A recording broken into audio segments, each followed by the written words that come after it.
Good morning.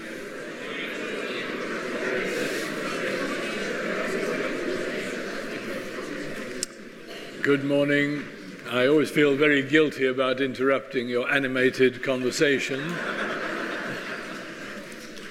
Just the usual few announcements. First of all, the film on Florence Nightingale is showing today at 11:30. Some of you have correctly pointed out that I didn't say where these booklets are available. They're available from the Bay Bookshop in the foyer on the first floor. I see some of you have already got them. Basically, they are the sort of basic notes for this course. If there are any profits from the sale, I share it with Shawco, so you're supporting two good causes.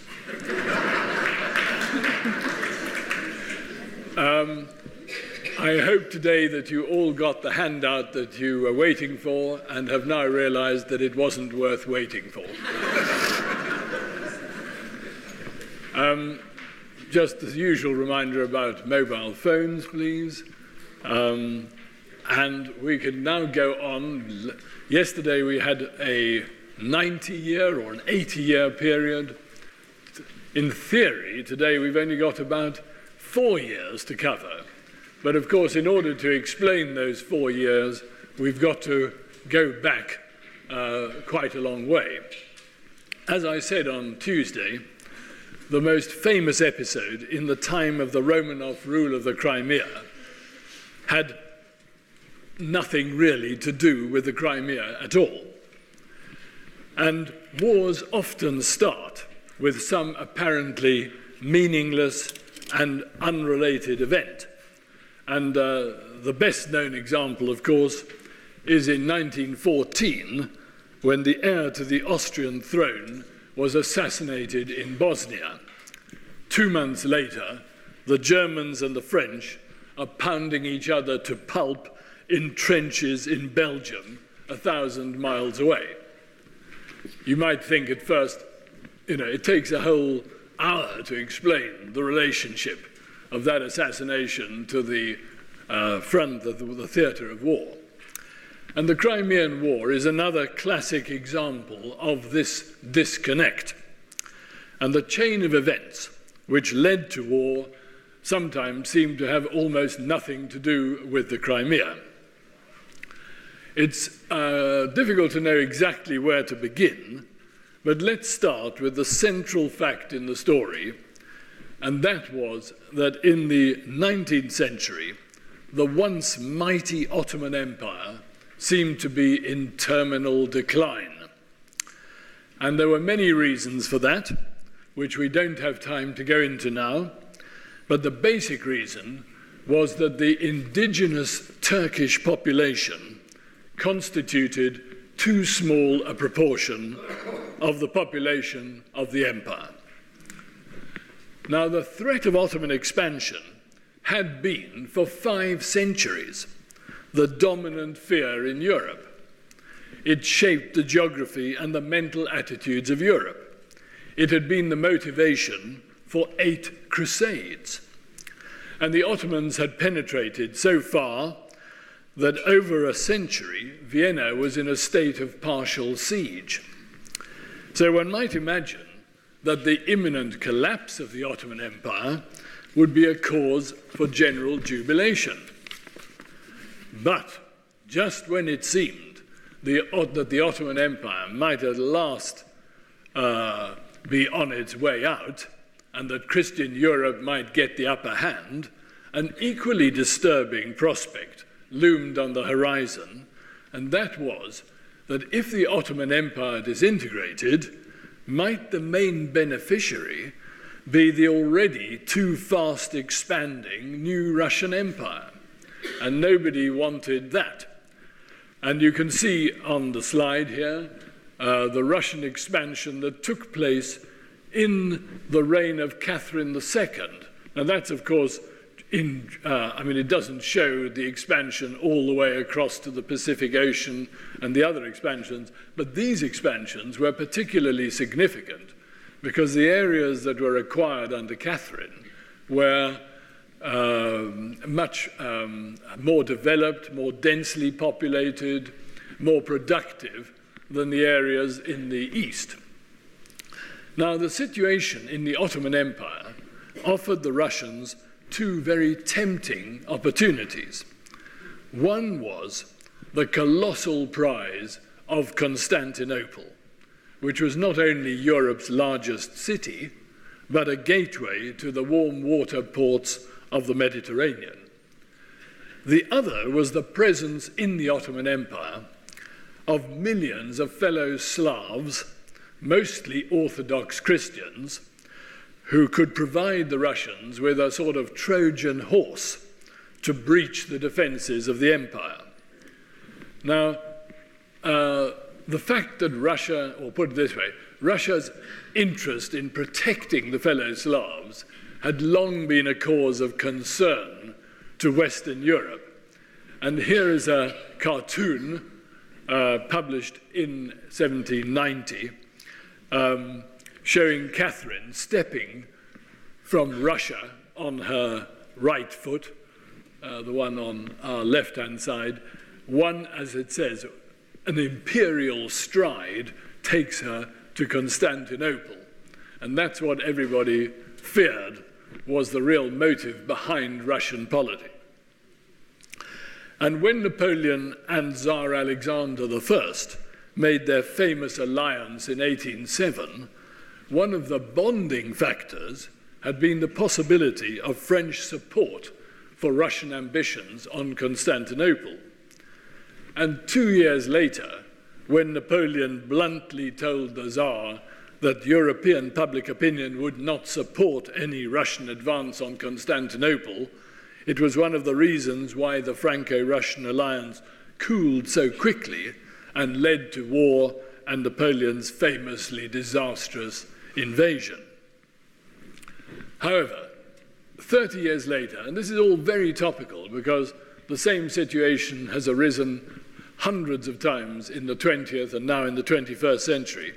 30 years later, and so now we're in the 1830s, Europe was finding it increasingly embarrassing to support a brutal Muslim autocracy against Christian and European nationals. And Tsar Alexander's younger brother, Nicholas, he was very much aware of Europe's phobia about Russia, and he thought he could preempt it by winning the British round to his side. So he visited England in 1844, and he talked the matter over with Lord Aberdeen, the British Foreign Secretary. And the Tsar, in the course of these conversations, described Turkey, and there's always something a bit fascinating about the birth of a cliché. He described her as the sick man of Europe. And the arrangement that Nicholas thought he had made in the course of these discussions was that in the event of the Turkish Empire disintegrating, Russia and Britain would divide the spoils between them. And he even had minutes of the meeting written up, and it was signed as correct by both parties. But the crucial question about the sick man of Europe that had not been discussed in London was whether to put him on a life support machine for as long as possible or to give him an accelerated bout of euthanasia. And Nicholas thought that the agreement with Aberdeen made provision for either eventuality. Now, all that might seem miles away from the Crimea, both conceptually and geographically.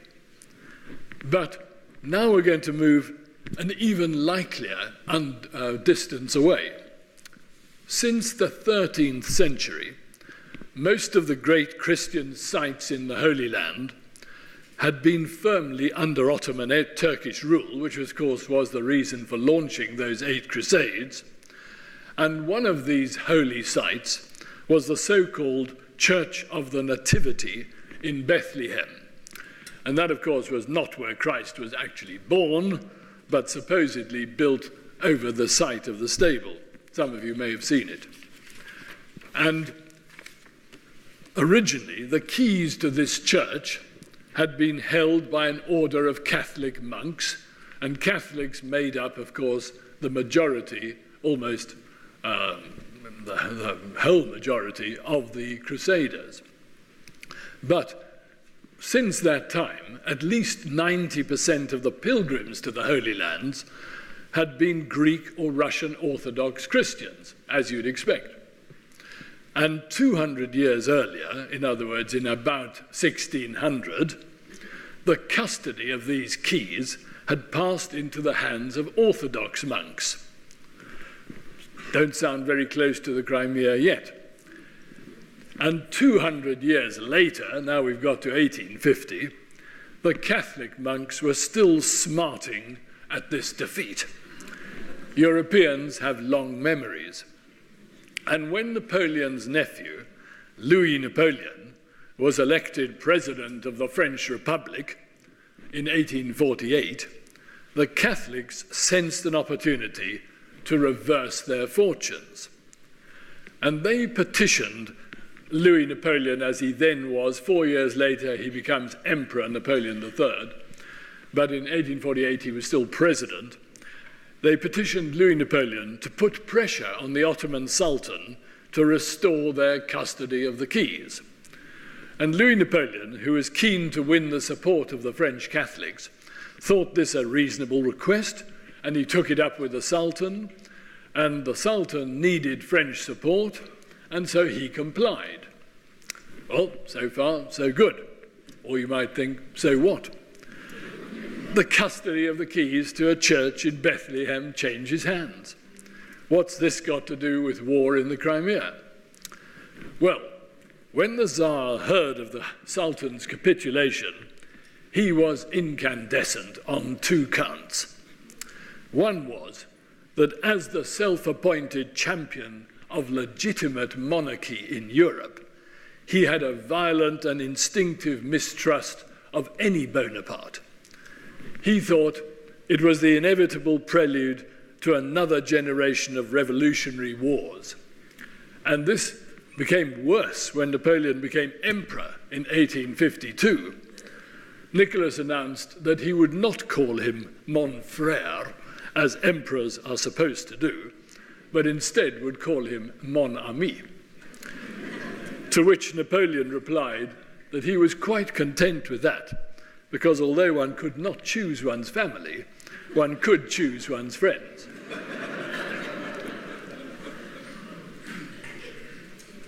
Nicholas's second reason for rage was that, as we said on Tuesday, in 1774, a treaty had specifically granted the Russians the right of protector of the Christians in the Turkish Empire. And the Sultan's reversal of the custody position went directly contrary to that. And so Nicholas immediately sent an embassy to the Sultan to get him to reverse his decision again. Now, any hope that this embassy might have had of success was totally torpedoed by Nicholas's choice of envoy, Alexander Menshikov. And Menshikov's manner was notoriously so haughty, disdainful, and domineering that it has been suggested that Nicholas appointed him because he thought these characteristics were useful in situations where negotiations had to be seen to be taking place, but were required to fail. Well, Menshikov, whom a contemporary described as perfectly badly brought up, even had a possibly understandable personal grudge against the Turks, having been castrated by a Turkish cannonball in the War of 1828. Well, the Menshikov mission failed, not so much because of Menshikov's deficiencies, but because the French and the British assured the Turks that they could count on their support against what they saw as a dangerous piece of Russian bullying. Now, as a result, the mission failed, and Menshikov was then appointed commander-in-chief of the Russian army. And the Russians then sent troops into the border provinces of Moldavia and Wallachia, more or less as a bargaining chip in their dispute with the Sultan. Can you see the provinces of Moldavia and Wallachia? Just where you'd expect them to be, on the border between Russia and Turkey, and they constitute the bulk of the present state of Romania. And the French and the British now both sent fleets to the Dardanelles, and you know the Dardanelles, that's the sort of sea, sort of inland sea between the Mediterranean and Constantinople. Can you all see it? They sent fleets to the Dardanelles as a sort of deposit on future action. And this emboldened the Sultan to declare war on Russia in October 1853. Now, public opinion in Britain and France was being whipped up by the gutter press against the swaggering Russian bully, and the clamour became deafening when a Russian fleet destroyed a Turkish patrol at Sinope on the Black Sea. The press immediately dubbed it the Massacre of Sinope, although it was just an ordinary battle like any other battle, and they redoubled their demands for war. And well, you can see that what's happened is exactly what Tsar Nicholas thought he had preempted, you know, when he went to see Aberdeen in 1844, 9 years earlier. Meanwhile, the great powers of Europe, suddenly aware that a real war was coming uncomfortably close, put together a 4-point diplomatic ultimatum. The trouble with ultimatums is that they imply that if not met, some decisive action must be taken. And when the Russians rejected one of the 4 points, the British and the French claimed that they had no option but to declare war on Russia, and they advanced their joint expeditionary force to Constantinople. So they're not yet even in the Black Sea.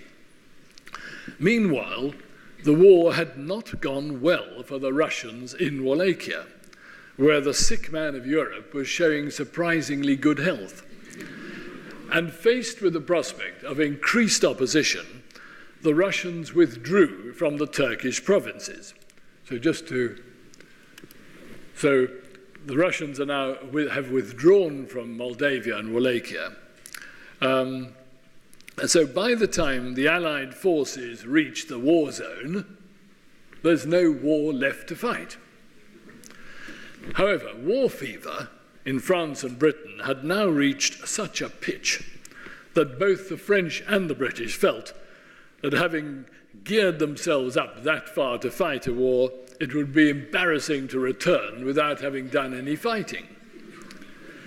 So they rationalized their predicament by saying that if they could cripple the Russian Black Sea fleet from causing future alarms of this kind, that would justify their military commitment.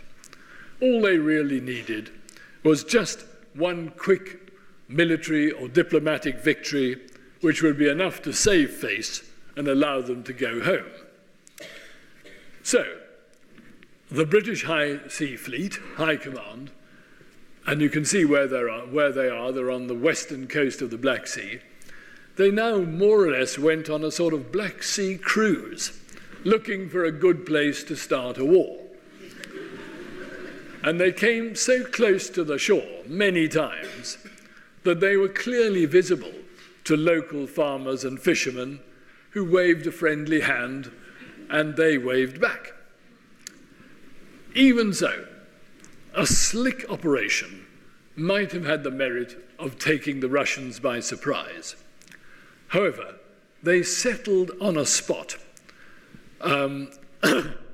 which offered an easy landing for troops, but was 9 days' march away from the Russian naval base at Sebastopol. And they landed at near Eupatoria, can you see it? But they're marching to Sebastopol, which is on the southern tip of this little map here. And that gave the Russians the time and the warning to make preparations to resist a siege. So, at last, the war has come to the Crimea. Sebastopol was where the British troops decided to take up arms in support of their Turkish allies, incidentally, from whom now on they totally ignore. And what we call the Crimean War was basically an Allied attempt to capture the naval base at Sebastopol, met by a Russian attempt to dislodge the invaders by making periodic attacks on their positions. And it was all confined to a very small area of land. And at first, the Allies grossly underestimated the strength of Sebastopol. They believed, of course, that Sebastopol was a pasteboard city, like all the other Potemkin villages. And they weren't properly prepared for real resistance. And when they realized what they were up against, the French and British dug themselves in near the port of Balaclava, which is just southeast of Sebastopol. And of course, the name Balaclava alone should be enough to tell you that the winter turned out to be much colder than anyone had expected.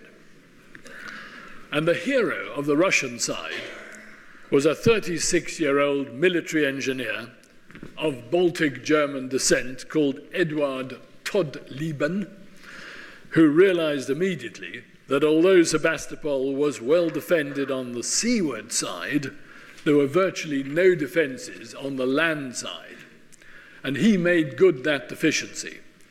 And it was really due to his efforts that the Russians were able to resist for almost a year. And it's no coincidence that Sebastopol fell only after he had been wounded and sent home in June 1855.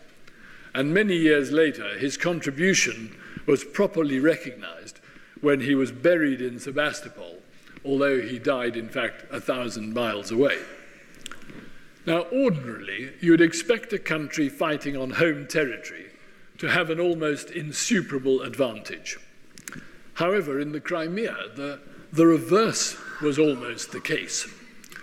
It took a minimum of 15 days to cover the 1,000 miles from Moscow to the Crimea. There was not a single railway line running south of Moscow, and the roads were hopelessly bad.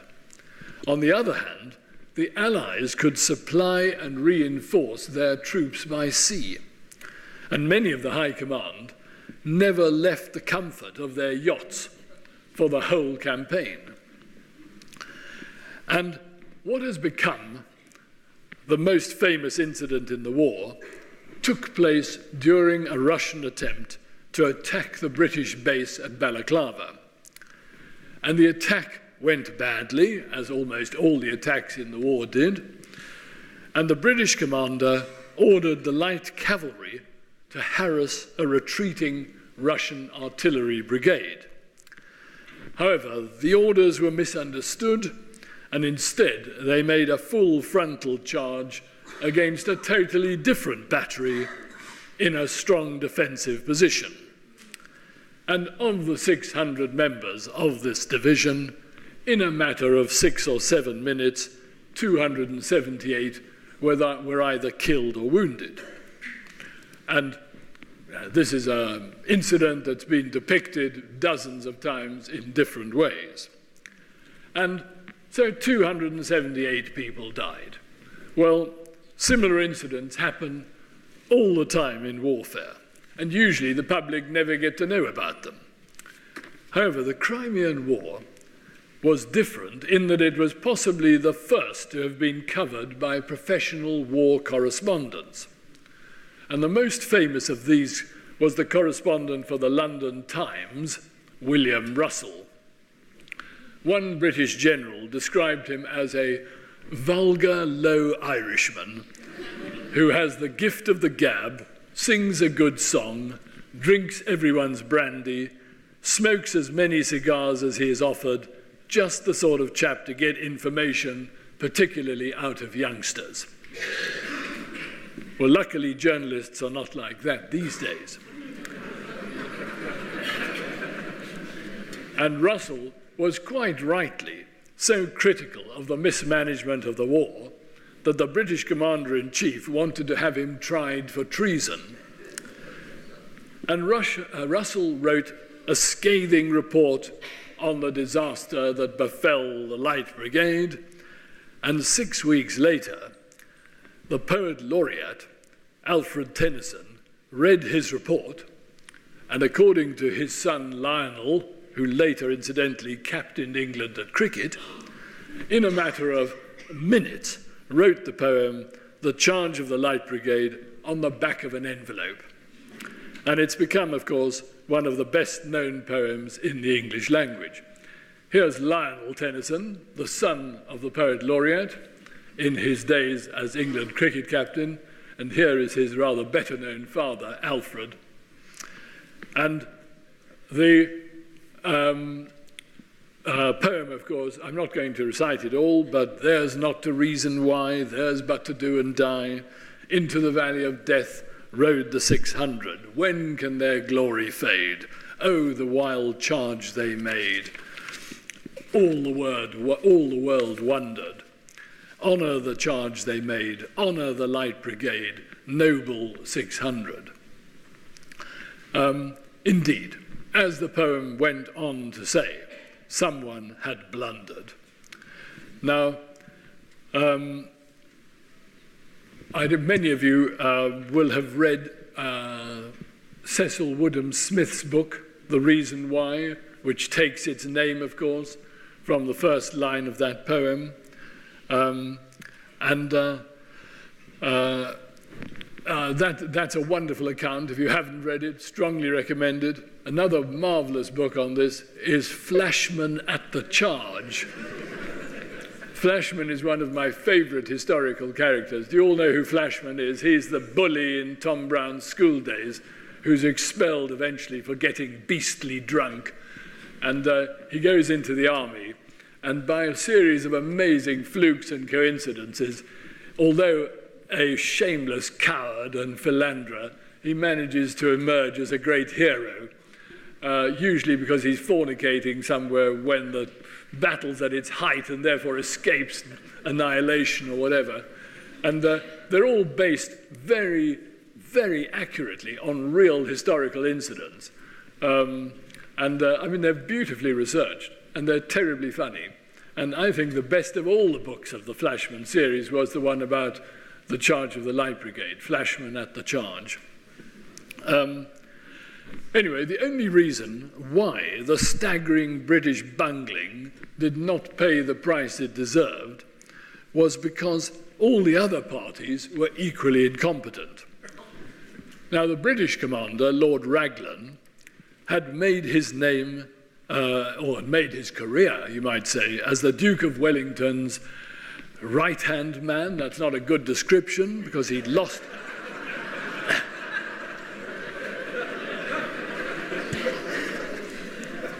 As you can see, he'd lost his right arm. That in itself, in fact, Woodham Smith has a lovely story in her book about that, because he actually had it amputated in a field hospital at Waterloo without anaesthetic, and he lay there stoically until the arm was taken away when he shouted, "Hey, bring that arm back, it's still got my ring on it."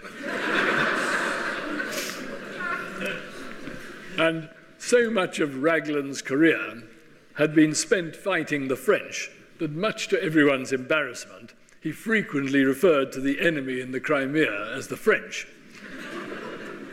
The French, on the other hand, were led by General Saint-Arnaud, who was so determined to command his armies that he came to the Crimea in the last death throes of cancer and actually died about 4 months later and replaced by quite an efficient general, General Canrobert. And as for the Russians, you remember they were commanded by General Menshikov. Troops often accuse their commanders of lacking certain vital personal parts. but it doesn't often apply literally, as in the case of the Russian commander Menshikov. Meanwhile, the Turks were led by Omar Pasha, who took with him into battle his personal harem and a German orchestra to play opera to the troops. And no wonder that after the war, when a war memorial was commissioned in London, it was almost the first to glorify not the commanders, but the ordinary soldiers. And I'm just going to, sorry.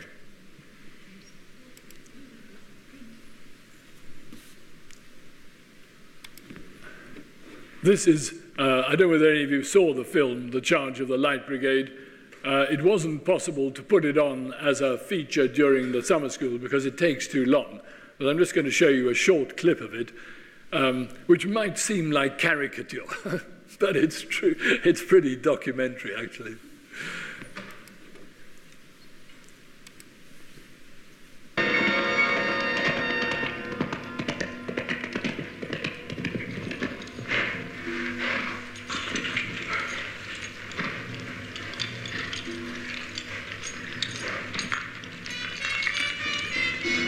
Will you execute Lord Raglan's orders, my lord? I'm waiting. Captain Nolan, I say if you look before you, you will see neither enemy nor guns. The usefulness of such an order eludes me. The position, I assure you, is quite clear from where Lord Raglan stands. It is!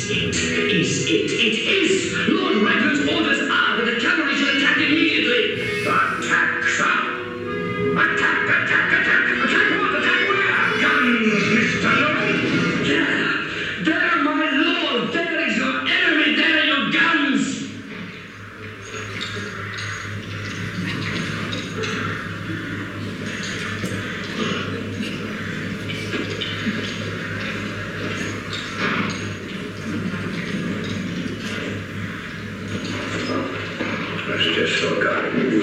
Steppe, keep our men well at hand. If the brigade is handled with control, there should be no useless or unnecessary loss. Certainly, sir. But allow me to point out to you that the Russians have guns in the valley and batteries and riflemen on each flank. It is contrary to all practice of war for cavalry to charge artillery from the front. You are quite right, sir. But what choice have you? We're going, dear friend. Permission to ride with the 17th. Permission granted, dear friend. Duggars! Colonel Duggars! I expect your best support. You shall have it, my lord. I'm Duggars. Your best support.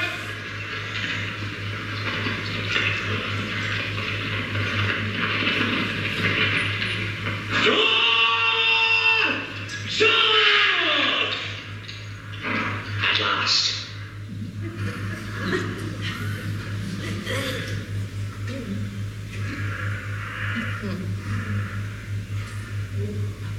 Well, here goes the last of the Brunels. The brigade will advance, trumpeter. Walk! March!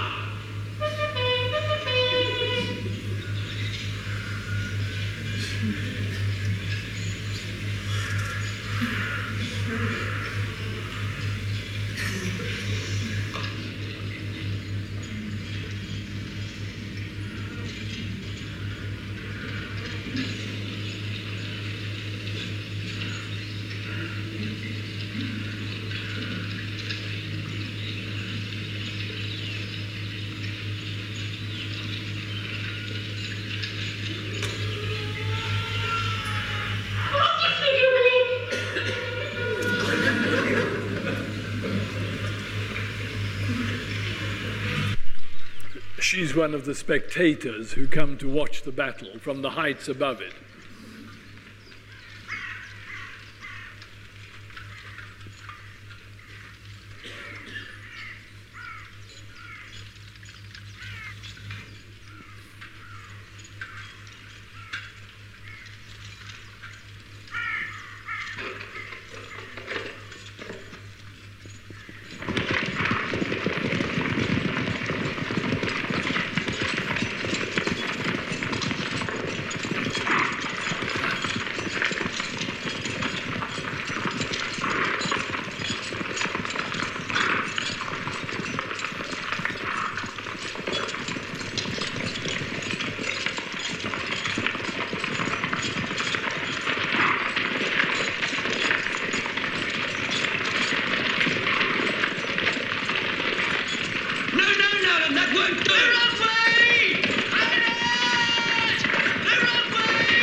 What the devil's the matter with Cardigan?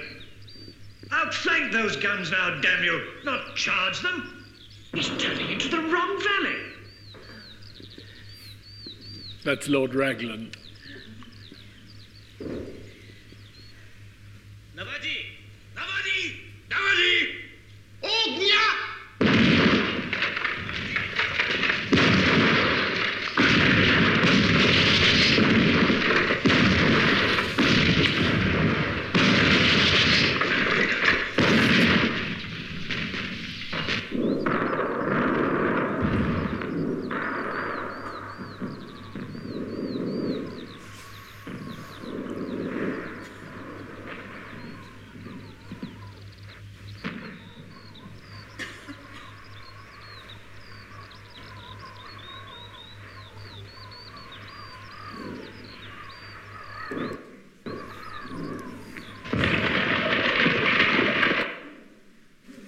Well, you get the idea.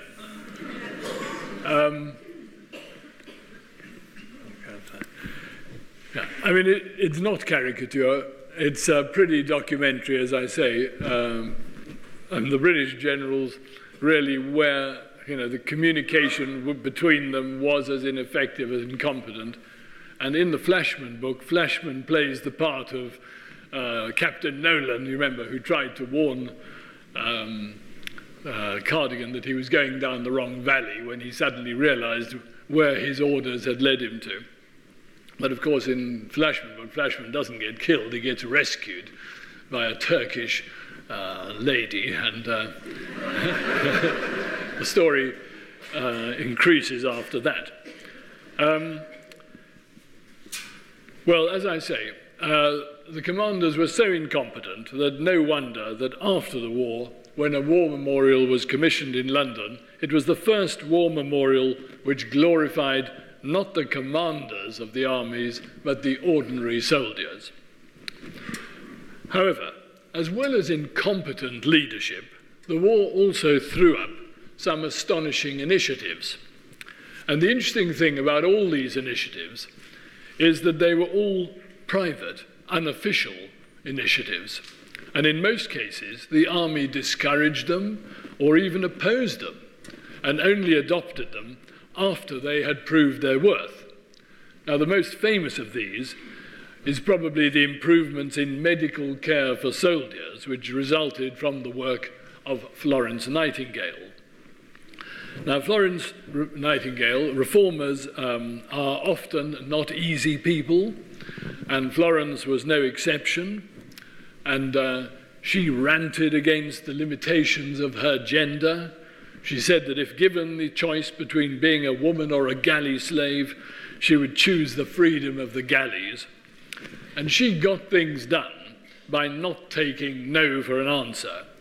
I mean, lots of people now say that, what she did could have been done much better. I'm sure it could have been, but it hadn't been and it wasn't. There was no field hospital at Scutari, which was the sort of rear base for the British Army. So she had the famous engineer, Isambard Kingdom Brunel, build a prefab hospital in Surrey, which was then assembled on the spot in Scutari. And another wonderful free spirit, Mary Seacole, of mixed Scottish and Caribbean ancestry, came out to raise troop morale by starting something between a tavern and a hospital called the British Hotel. Some people said it had a less respectable function. And she got no official support, and she was only rescued from destitution after the war by a subscription raised by British veterans. And in 2004, in a BBC poll, she was voted the greatest black Briton of all time. But in spite of the work of Nightingale and Seacole and other similar heiresses, 4/5 of all the deaths in the war were from disease rather than from battle. Now, bringing supplies from Balaclava to the front at Sebastopol, that's about 14 miles, was notoriously cumbersome. So a British engineer, Morton Peto, volunteered to build and fund from his own pocket a railway line. And it transformed the capability of British arms in the war. And an interesting sort of sidelight on the mentality of the countries fighting the war, after the war, in spite of having seen how it had helped the British war effort, the Russians simply dug up the track and sold it to the Turks instead of using it or even learning from it. It gives a very interesting insight into why they lost the war. Now, William Russell reported so negatively on soldiers' food that the head chef at the Reform Club went to the war zone, again at his own expense, to attempt to improve the cooking standards. And here is the magic stove, now the portable stove, which he designed for use on the field, which remained in use pretty much as it looks there until 1982. And he trained a cook in each regiment. Here is his signature recipe: grouse salad à la Soyer. That wasn't what they produced for the Crimea, but gives you an idea of his standing back at home. And his work was so highly valued that he was put on the army payroll on the salary of a brigadier general. So if you got it right, the army accepted your innovations and adopted them. Another advance was that there was a huge interest in London and Paris for images of the wild, exotic locations of the war. So a practitioner of the almost brand new art of photography went out, again at his own expense, to record the actions for the public. And here are two of the photographs taken by Roger Fenton, giving you a sort of feel for the terrain quite accurately, as the film had done too. Here's another picture of soldiers in camp.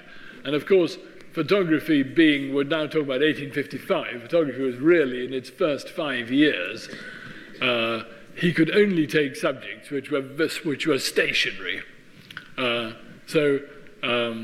mean, it's good, really, that this photograph doesn't give the appearance of being statuesque.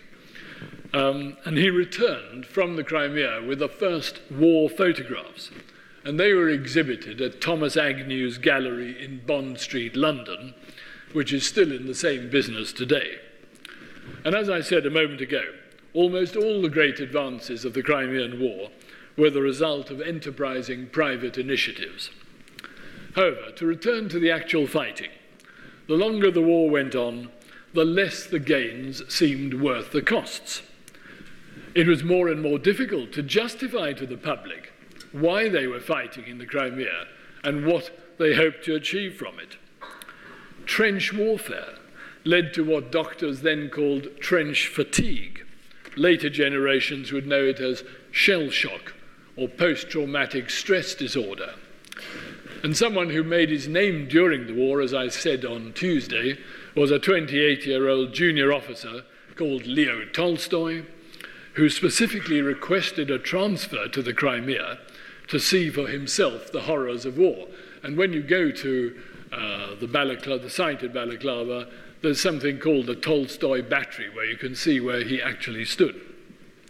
And he wrote up his experiences in a series of wonderful pen pictures called Sketches from Sebastopol. Just to make one point, there was more to the war than that 20-mile strip of land around Sebastopol. And there was another just as vital, here's Tolstoy, rather interesting to see him as a young man, because we nearly always see him as a sort of hugely bearded patriarch. But there was another just as vital theatre of war in eastern Turkey at a place called Kars. In addition to that, the Allies tried several times to undermine Russian resistance by making naval assaults on St. Petersburg, the Kola Peninsula, that's the one on the top left of the picture, and even Kamchatka in the Far East. So in other words, the war, in a sense, was a world war of a sort. But these were really sideshows. And the Russians always had to hold back at least half their reserves in case of attacks in the west from Austria, Prussia, or Sweden. And in a sense, all the Russian chickens are coming home to roost when they can least afford it.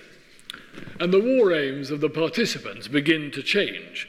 All that the French desperately wanted was one victory so that they could name a Parisian boulevard after it, like the famous triumphs of the First Napoleonic Empire, the Avenue Wagram, or the Place d'Austerlitz, or the Rue de Marengo.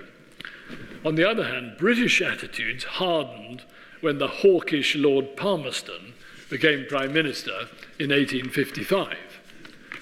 And he did not want to end the war without permanently disabling the Russian threat to Europe. And was there anything which could bring this war to a close? Tolstoy wrote in his Sketches from Sebastopol, "The one central reassuring conviction you come away with is that it's quite impossible for Sebastopol to be taken by the enemy." Well, he was a better author than a military analyst, and in September 1855, after 351 days, Sebastopol fell. The French distinguished themselves by looting everything of value in the city.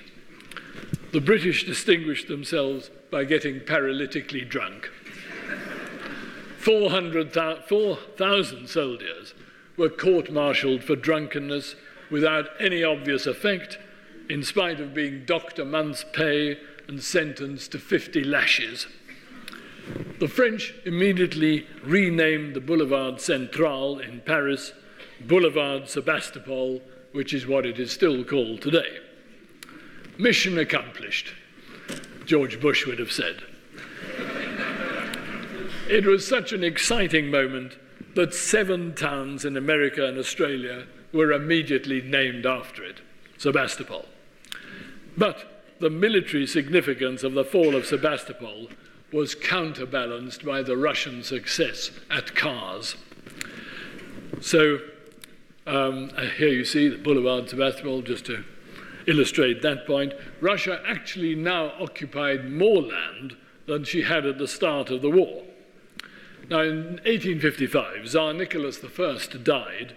Some said of a broken heart, others said of suicide, others said of pneumonia, and he was succeeded by his son, Alexander III. Now, Alexander II was Alexander II. Alexander was no genius. One writer said that when he talked to an intellectual, he had the appearance of someone with rheumatism standing in a draft. But he did bring a clearer vision to the conduct of the war. And it was another 6 months before war weariness brought the two sides to the negotiating table. And they negotiated a peace. And basically the peace was that the Russians had to dismantle their Black Sea fleet. But 15 years after the war, for reasons too complicated to go into now, that decision was overturned and the Russians were allowed to rebuild their Black Sea fleet. So in addition to being a war with absolutely no justifiable causes, it was a war without any significant results.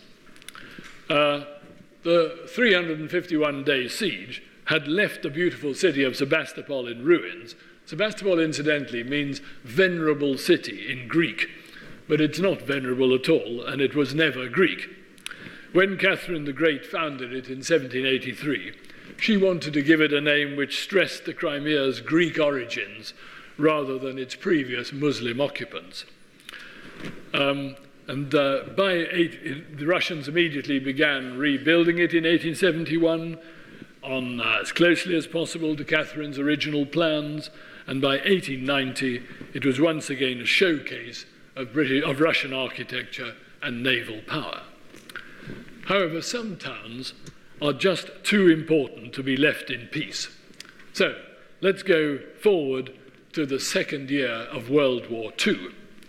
And as you know, in June 1941, Hitler broke the peace he had made in 1939, and he launched Operation Barbarossa against Russia.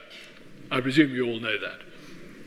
Now, public attention has always concentrated on the thrust towards Moscow, but Hitler claimed that taking the Crimea had always been a higher priority. It would be a major step towards control of the Caucasian oil fields.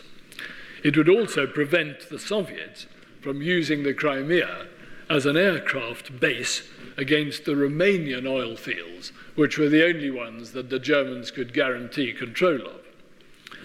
And as a result, by September 1941, only 10 weeks after the invasion, the Germans had entered the Crimea from the land bridge to the north. That's the Isthmus of Perikop. Can you see where I'm talking about?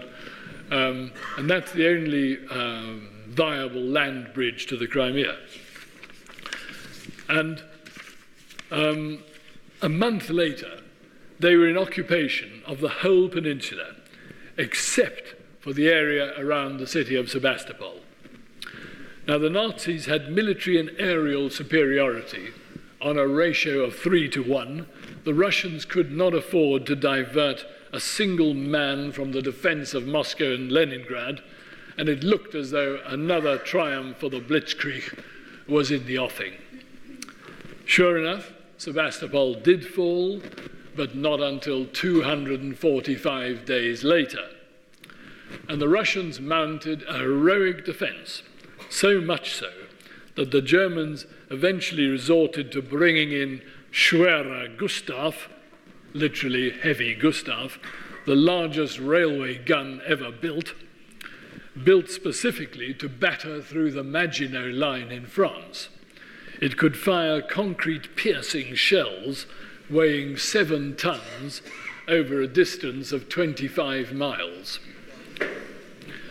Now, the ferocity of the Russian resistance was largely motivated by the knowledge that surrender to the Germans would not be governed by the normal conduct of war. The Geneva Convention never applied anywhere on the Eastern Front.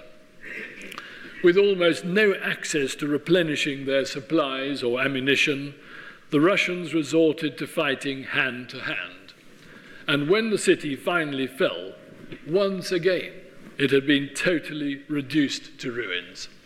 And what was not destroyed by Schwerer Gustav and other German bombardment was destroyed by the Russians themselves to avoid leaving behind anything which could be of use to the Germans. And amazingly, all the Soviet commanders escaped from Sebastopol at the very last minute by submarine. And the Germans now put what they called Plan Trappenjacht into effect. First of all, they renamed the Crimea. They called it, can you guess?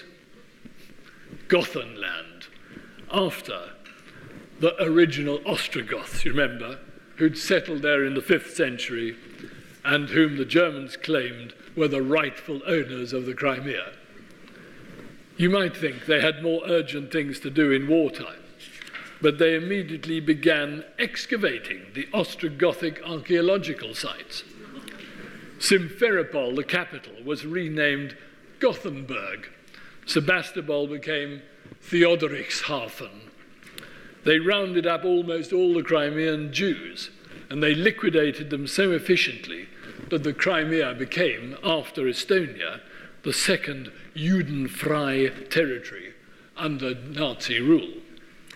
I say almost all the Jews because the cranks who dictated Nazi racial policy decreed that the Karaite Jews, who did not follow the Talmud, do you remember them going back to day one? That they decreed that they were not racially Jews and therefore should be left alone. The Slav population, on the other hand, who were regarded as racially worthless, they were put into service as slave labor. And the brutality of the Germans soon gave rise to thousands of guerrilla bands, many of whom had initially supported the Germans as the lesser of two evils. However, in 1943, the tide of war turned again.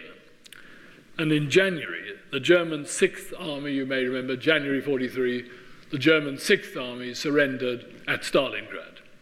In August, the Germans lost the decisive tank battle at Kursk, in what is today Belarus. And they began to lose ground right across the Eastern Front. In November 1943, the Russians recaptured the land bridge across to the Crimea. By April 1944, Soviet troops had reached the suburbs of Sebastopol. The German army could have been evacuated by sea. But, as at Stalingrad, do you remember, Hitler refused to allow his army commander to surrender. And his fanatic stubbornness cost the lives of 70,000 German soldiers. We don't have any ballad by great German poets to commemorate that, but this is 70,000, not 280. The German commander, Jennecke, was court-martialed and only saved from execution by the intervention of General Guderian. In May, Sebastopol fell for the second time. Once again, the victors entered a pile of rubble. The Russians' heroic defense of Sebastopol had given it a legendary status. It was awarded the title of Hero City. That probably wasn't great consolation for the 10% of its citizens who survived. But of more practical help was the decision to restore the city to its former glories. And once again, Catherine's hometown plan was the model for the reconstruction. Today, Sebastopol makes, well, when I say today, that was in 2010, it made a very good impression, the so-called White City on the hill and the port with its ornamental gateways at the water's edge. There's little to indicate that it was 3 times the victim of one of wartime's most destructive sieges. And a strange little postscript. For many years, it was a closed city. At last be on its way out, and that Christian Europe might get the upper hand, an equally disturbing prospect loomed on the horizon, and that was that if the Ottoman Empire disintegrated, might the main beneficiary be the already too fast expanding new Russian Empire? And nobody wanted that. And you can see on the slide here the Russian expansion that took place in the reign of Catherine II. Now that's, of course, it doesn't show the expansion all the way across to the Pacific Ocean and the other expansions, but these expansions were particularly significant because the areas that were acquired under Catherine were much more developed, more densely populated, more productive than the areas in the east. Now, the situation in the Ottoman Empire offered the Russians 2 very tempting opportunities. One was the colossal prize of Constantinople, which was not only Europe's largest city, but a gateway to the warm water ports of the Mediterranean. The other was the presence in the Ottoman Empire of millions of fellow Slavs, mostly Orthodox Christians, who could provide the Russians with a sort of Trojan horse to breach the defenses of the empire. Now, the fact that Russia, or put it this way, Russia's interest in protecting the fellow Slavs had long been a cause of concern to Western Europe. And here is a cartoon published in 1790 showing Catherine stepping from Russia on her right foot, the one on our left-hand side. One, as it says, an imperial stride takes her to Constantinople. And that's what everybody feared was the real motive behind Russian politics. And when Napoleon and Tsar Alexander I made their famous alliance in 1807, one of the bonding factors had been the possibility of French support for Russian ambitions on Constantinople. And 2 years later, when Napoleon bluntly told the Tsar that European public opinion... Good morning.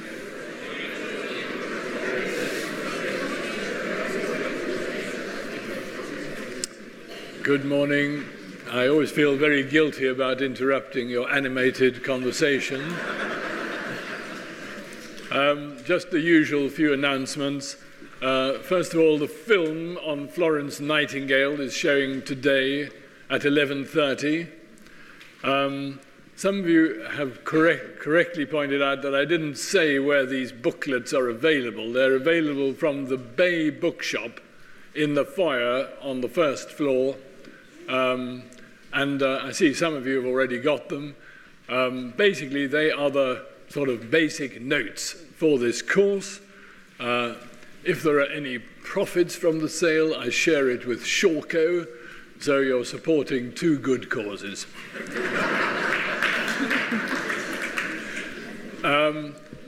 I hope today that you all got the handout that you were waiting for and have now realized that it wasn't worth waiting for. Just the usual reminder about mobile phones, please. And we can now go, sometimes seem to have almost nothing to do with the Crimea. It's difficult to know exactly where to begin, but let's start with the central fact in the story, and that was that in the 19th century, the once mighty Ottoman Empire seemed to be in terminal decline. And there were many reasons for that, which we don't have time to go into now, but the basic reason was that the indigenous Turkish population constituted too small a proportion of the population of the empire. Now, the threat of Ottoman expansion had been, for 5 centuries, the dominant fear in Europe. It shaped the geography and the mental attitudes of Europe. It had been the motivation for 8 crusades. And the Ottomans had penetrated so far that over a century, Vienna was in a state of partial siege. So one might imagine that the imminent collapse of the Ottoman Empire would be a cause for general jubilation. But just when it seemed that the Ottoman Empire might go on, yesterday we had a 90-year or an 80-year period. In theory, today we've only got about 4 years to cover. But of course, in order to explain those 4 years, we've got to go back quite a long way. As I said on Tuesday, the most famous episode in the time of the Romanov rule of the Crimea had nothing really to do with the Crimea at all. And wars often start with some apparently meaningless and unrelated event. And the best known example, of course, is in 1914, when the heir to the Austrian throne was assassinated in Bosnia. 2 months later, the Germans and the French are pounding each other to pulp in trenches in Belgium, 1,000 miles away. You might think at first, it takes a whole hour to explain the relationship of that assassination to the front of the theatre of war. And the Crimean War is another classic example of this disconnect. And the chain of events which led to war